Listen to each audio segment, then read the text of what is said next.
Everybody, welcome back to the Entrepreneur's Essentials. Today I'm recording chapter 21 on failure and resilience.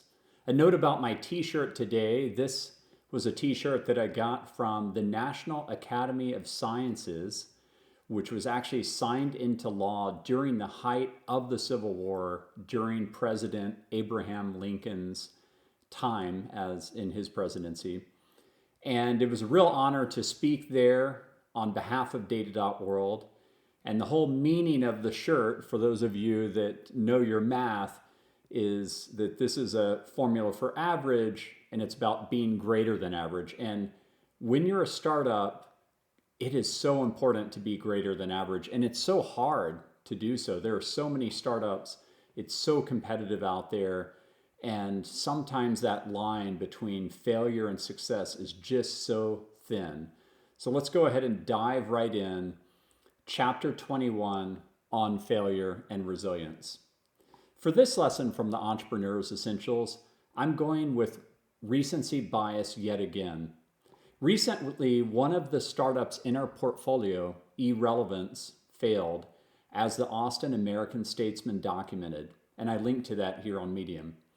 As I wrote about in chapter 22, 7 critical lessons learned in angel investing, this is painful and you must have a diversified portfolio to practice angel investing and actually make money. In the same time period, the past few months, we've had some exceptional financial returns that counter this financial loss and more. But I digress. This post is all about the resilience required to keep going as an entrepreneur, not as an angel investor. Bob Fabio was the founder and CEO of eRelevance, and he was the man in the arena, and I linked to that here on Medium. And I bet he'll be back. This wasn't his first rodeo, as we say in Texas. So here we go with this lesson from the Entrepreneur's Essentials. It was first shared at Lucky7.io on December 7th, 2013. I made very few edits to the original post, mostly in the area of readability and grammar, not in substance of content. At age 46, he started his first company and it failed miserably. But then on his second, for all of us Austin fans, I'm talking about Cotter Cunningham, the founder and CEO of Retail Me Not. Last night, Cotter was one of the keynote speakers, along with Mark Cuban, at the University of Texas at Austin for Longhorn Startup Demo Day. And I linked to that here on Medium. The event was just fantastic, by the way, and Josh Baer, Ben Dyer, and Bob Metcalf deserve a huge round of applause for it. As of today, Retail Me Not is worth $1.33 billion as a public company. It went public in July and just filed for a follow-on offering. It is just 4 years old for a value creation of $333 million per year. Who says Austin can't do B2C now? HomeAway is another one of our 5 tech IPOs in the last 5 years. It is worth $3.4 billion today as a public company. It went public in 2011. It is just 9 years old. Now these are dated. Since then, Retail Me Not went private and HomeAway was bought by Expedia for $3.9 billion. But I digress. I'm just bringing you up to speed here. Back to reading. Yes, we haven't produced a Facebook or Twitter size outcome.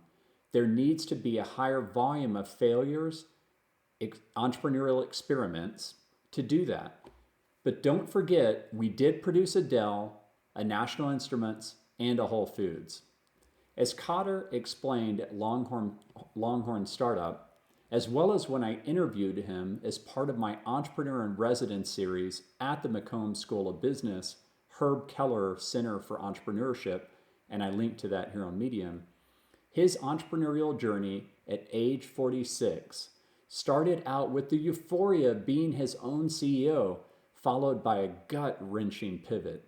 Cotter bucks the flavor of the day entrepreneurial stereotype, the college dropout popularized by our own Michael Dell and recently Mark Zuckerberg and the great movie, The Social Network. Michael and Mark are business savants, just like Michelangelo was an art and engineering savant. By the way, I'm pretty sure Michelangelo would have made a damn good entrepreneur in this day and age. But most of us simply aren't savants. I don't consider myself one. I didn't start my first business until I was 24 and earning my MBA. And I didn't hit on something big enough to drop out of my MBA, so I proudly finished it and then chose Coremetrics as my venture.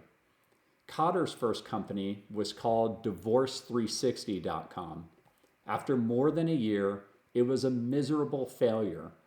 And the funny and fortunate thing is, Cotter had never been divorced. Instead of crying in their beers about it, Cotter and Tom Ball at Austin Ventures decided what to do next and came up with Small Ponds, which later became Whale Shark Media, and then Retail Me Not, named after its largest digital property. No matter the name, the business was the same, and through acquisitions, it became to be worth $1.33 billion as the juggernaut it is today. Here it is in Cotter's own words as I interviewed him at UT Austin while I was the entrepreneur in residence there. This is well worth the watch. And I linked to that video interview of Cotter here on Medium. You've got to watch it. The line between success and failure is sometimes very thin indeed, and that is the subject of this blog post. To be upfront, my goal is to help Austin entrepreneurs shrug off failure more easily after accounting for the important lessons learned and just keep walking. And I include here on Medium a image from a Johnny Walker ad of Keep Walking. I think it was one of their most iconic advertising campaigns in history. It was fantastic. So you should look at it here on Medium. Back to reading. We all know the famous story of Apple, which at one point kicked out its co-founder and CEO, Steve Jobs. After his walk in the wilderness, both literally and figuratively, he returned with a vengeance. Today, Apple is worth $510.96 billion, or $100 billion more than ExxonMobil, making it the most valuable company in the world. What if Steve Jobs had not shrugged off his failure and gotten his mojo back? Of course, at the time I'm recording this and reading this to you, Apple is worth over $1 trillion today. I'm quoting here from an article. Apple had several near-death experiences. As author, investor, and now Google advisor Guy Kawasaki puts it, the company must have had a guardian angel. And in the mid-1980s, that guardian angel was Aldous PageMaker. Source: First Round Reviews, Kawasaki on Why Your Startup is Dead If You Can't Enchant. And I link to that reading here on Medium. Do you know the story of OneSpot? It started in 2007 here in Austin and was founded by my friend Matt Cohen. It had a gut-wrenching pivot as the first business model didn't work, and today is thriving with its new one. Matt and his new CEO, Steve Sachs, just raised $5.3 million, and I linked to that fundraise here on Medium, from principally More Davidoff Ventures. Hurt Family Investments also participated, and Brian Stolley joined their board of directors. Brian is an amazing entrepreneur and is very focused on investing in Austin startups, even though he is based on the West Coast. Brian and I were together on Tuesday talking about how Matt deserves the Entrepreneurial Persistence Award and how thin the line is between success and failure. Brian related it to sports. He said if you carefully watch one of the big games, there are usually just 3 or 4 plays that make or break the game. Have you met Mike Maples Jr.? He was previously of Austin entrepreneurial fame as the founder of Motive, which went public, and today he's a very active West Coast VC who, like Brian Stolley, also invest in Austin startups, including Bazaar Voice, Outbox, Mass Relevance, and many others. He talks about the brutal, gut-wrenching nature of the pivot that one spot successfully completed in this video. Source, TechCrunch's You Have to Be Willing to Throw It All Away. You've got to watch this. I linked to it here on Medium. This is one of the most important training videos for entrepreneurs, in my opinion, and very much worth the watch. Mike's most famous seed investment is Twitter. Much like Cotter's Divorce360.com, Twitter started out as a failure. It was named Odeo. Odeo needed to pivot. It simply wasn't working. Mike helped Ev Williams and Jack Dorsey capitalize Twitter, and the rest is history. Twitter is worth $24.85 billion today, only after 7 years of business. Ev and Jack are worth billions now based on the value of their Twitter holdings alone, and both are often running other successful businesses. Everyone knows the story of success with Jack's Square. What if Ev and Jack hadn't pivoted Odeo to turn it into Twitter? One of my friends is going through a failure right now. The market for the product simply wasn't a good one. It is an emotional time for him, but you simply can't know this until you try. At the beginning of Coremetrics in 1999, the market risk was whether or not companies would embrace the outsourced model, what we called ASP, or application service providers back then, and are now called SaaS, or software as a service, or cloud providers. At the beginning of Bazaar Voice in 2005, the market risk was whether or not we could convince retailers to embrace both the positive and negative voice of their customers and talk them off the ledge that negative reviews wouldn't tank their overall sales. These may sound like easy challenges as you're reading this, but I can assure you they were not. There were only around 3 retailers in the United States that offered customer reviews on their websites. And both Bazaar Voice and Coremetrics would have turned out very differently had the market not been ready enough to allow us to convince them. The bottom line is that when Deborah and I make seed investments at Hurt Family Investments, we realize that the market risk is very high. There is nothing like execution to find out. Even the best laid plans don't matter if the market doesn't buy it.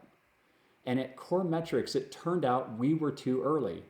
Our original investors made very little unless they kept investing through our pivot.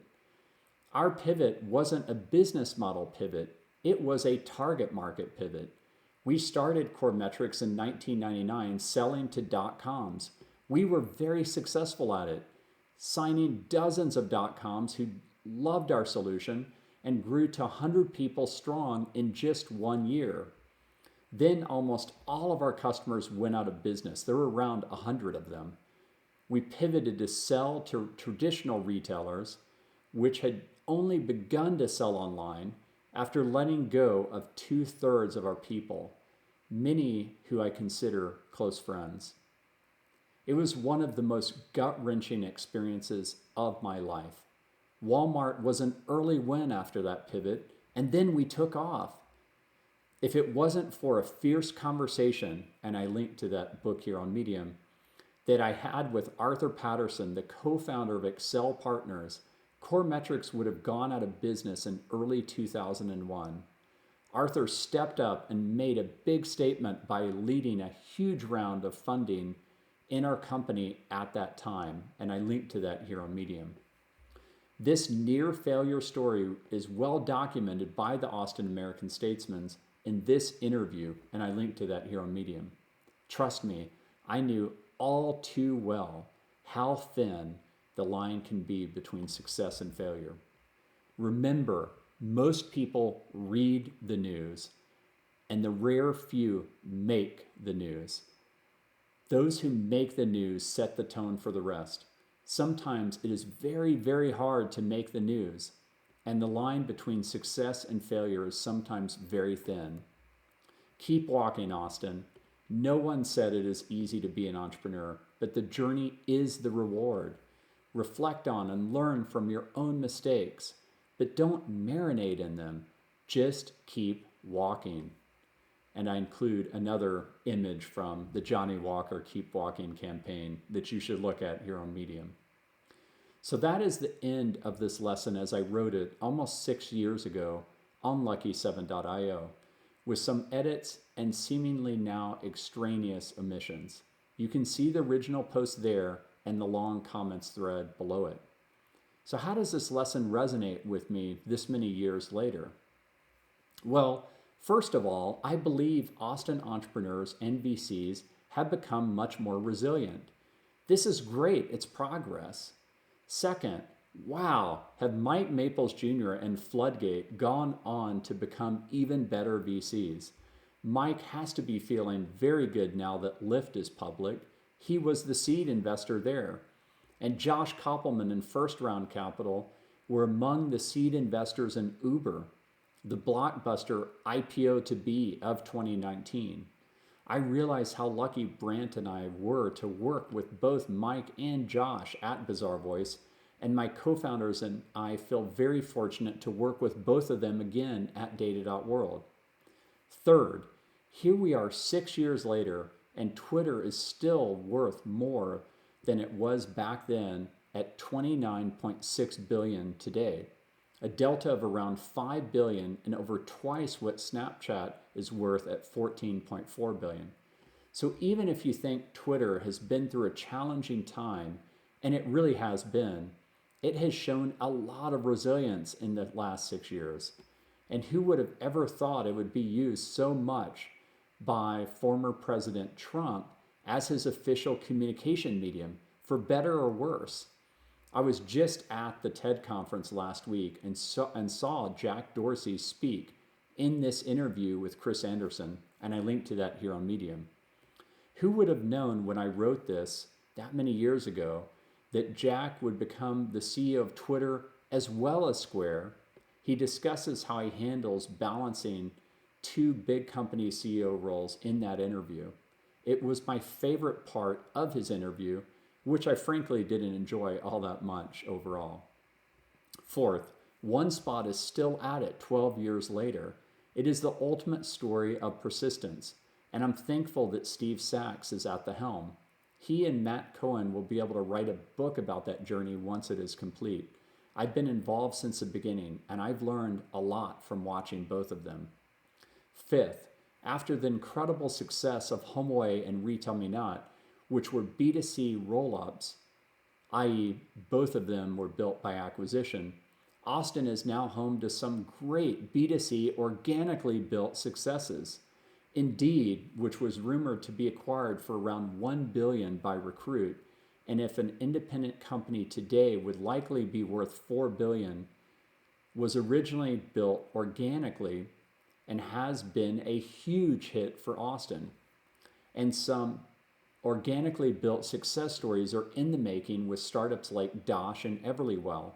Dosh recently announced a $44 million round, followed by a $40 million round just 9 months later.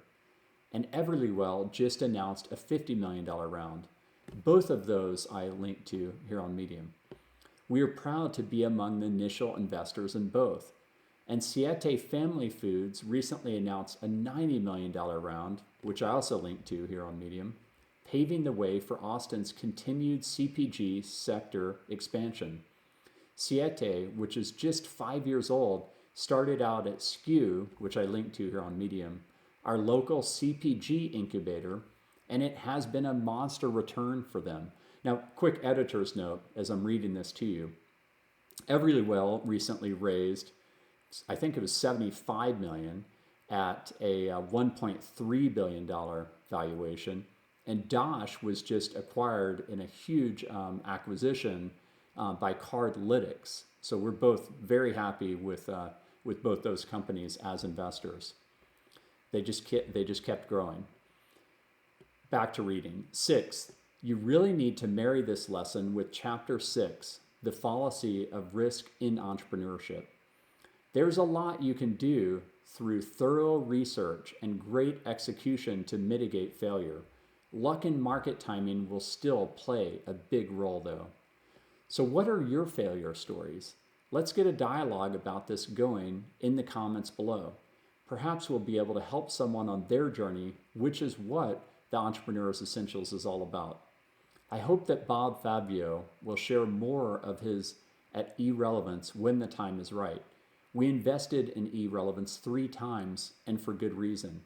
There are some lessons learned there to be shared in order to help fellow entrepreneurs.